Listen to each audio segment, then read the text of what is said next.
Hi, 5th grade. So for this video, what I'm going to be starting is I'm going to be starting a read aloud of this book called PotterWookie.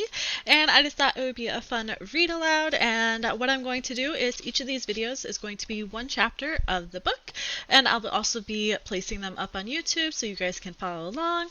And then I'll also have Google Docs with questions from each chapter.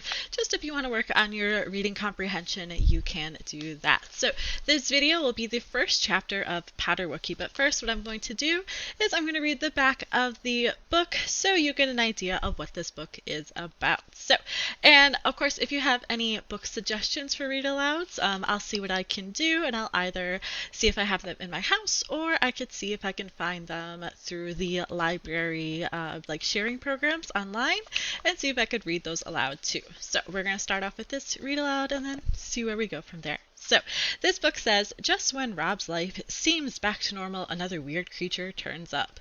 That creature that emerges into Rob's closet is a tiny, smelly combination of Harry Potter and Chewbacca from Star Wars.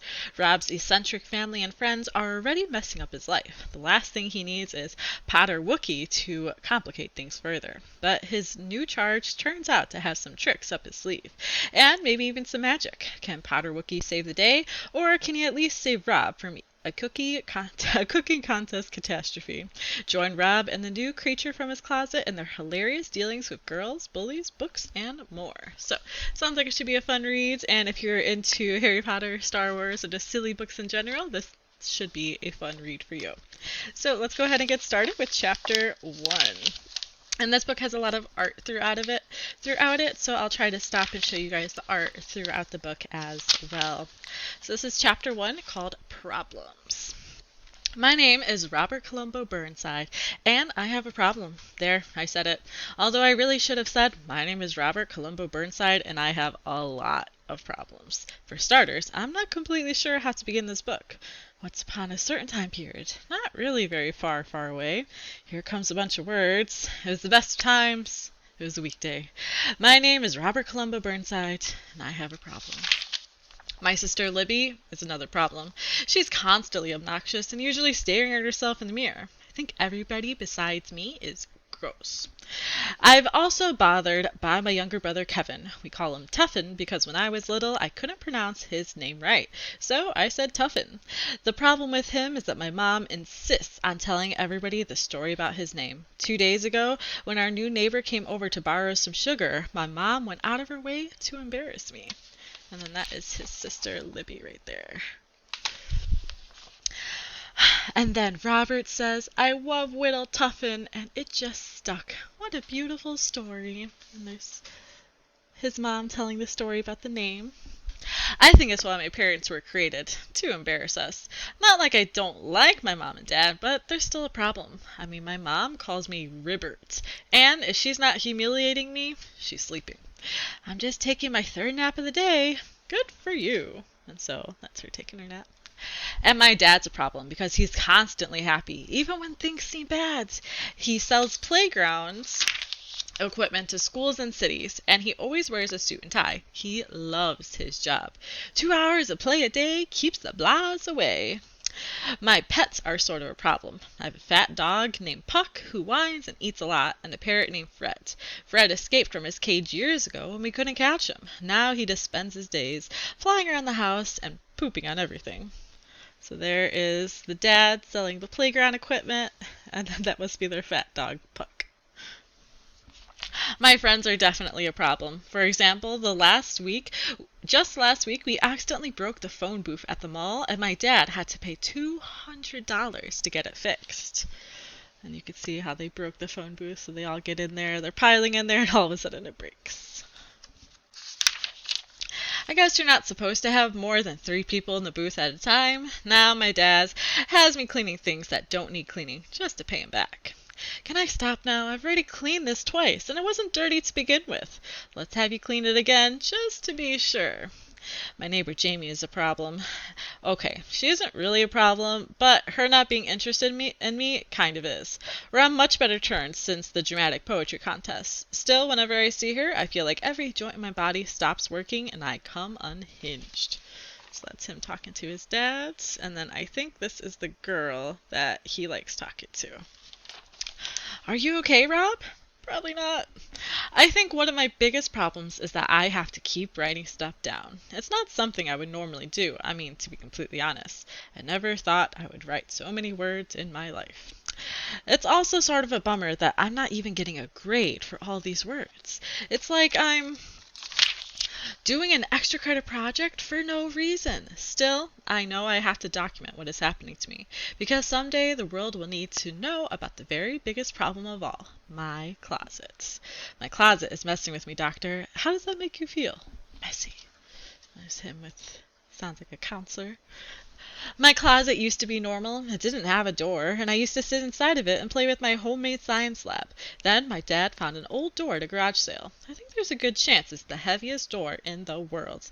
My arms get sore just opening it. It also has a gold doorknob with a small bearded man I call Beardy engraved on it. I'm not sure I like Beardy. He's always looking at me weird. Once when I was gazing out of my window and accidentally staring at Janae riding her bike with her friends, Beardy gave me a really smug look. Don't judge me. So that's him looking at his doorknob, and there's Beardy. These days, however, Beardy's not the oddest thing about my closet. The oddest thing began a short while ago, when my mom forced me to clean my room. To make the job easier, I just shoved everything into my closet and shut the door. The new stuff mixed with the old lab supplies, and many books my mom was always giving me to read. A short while later, my closet began to make disturbing noises. Something's coming out of there. When my best friend Trevor and I tried to figure out what was happening, we couldn't get the door open. We tried to bust it down and pound off the knob, but nothing worked. Finally, it popped open on its own, and there was Wonkenstein, a small half Willy Wonka, half Frankenstein creature that caused me a lot of grief, but also made things pretty exciting. Should we go attack a bunch of villagers? Actually, I was kind of thinking we'd just play Monopoly. So that's his Willy Wonka Frankenstein creature, and he just wants to play board games. As soon as Wonk came out, my closet locked up. I tried everything to get it open, but Beardy kept it shut tight. I'm not positive what happens in there. My best guess is that all the lab supplies and all the books have begun to mingle. I think science chemicals are dripping down into the books and bringing mixed up characters to life. I call it the drip theory. Trevor calls it one more reason to be worried about your family. As soon as Wonk helped me solve my problem, he went back into the closet and disappeared. The only thing he left behind was his small cane, which I now keep on my dresser.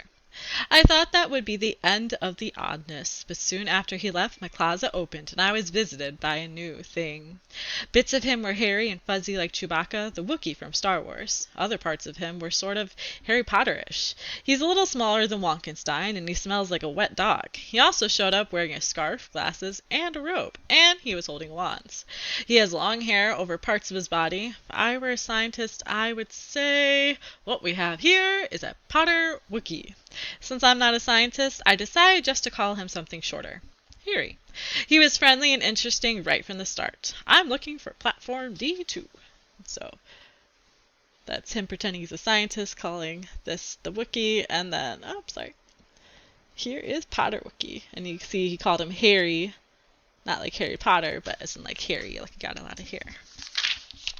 He's also my biggest problem at the moment. And as I was riding my bike to the library to do some research on him, I had a bad feeling that things were going to get worse before they got better. Harry wiggled in my backpack. I thought about my dad and what he always says whenever he has a problem. The sticky stuff makes people tough. It's true, I think I'm about to become one of the stickiest kids around. There's his dad. And that is the end of chapter 1. So we have some interesting things going on here. So it sounds like his closet, for some reason, is making these things, these like creatures come alive. And now he has a PotterWookie, in addition to all the other problems going on in his life. So I'm curious to see what happens in chapter 2, and I hope you are as well. And the next video I post will be of chapter 2, which is called Sticky First Steps. So tune in for that, and I'll also have questions posted if you want to work on your reading comprehension as well. So see you later, 5th grade, and I hope you guys have a good weekend.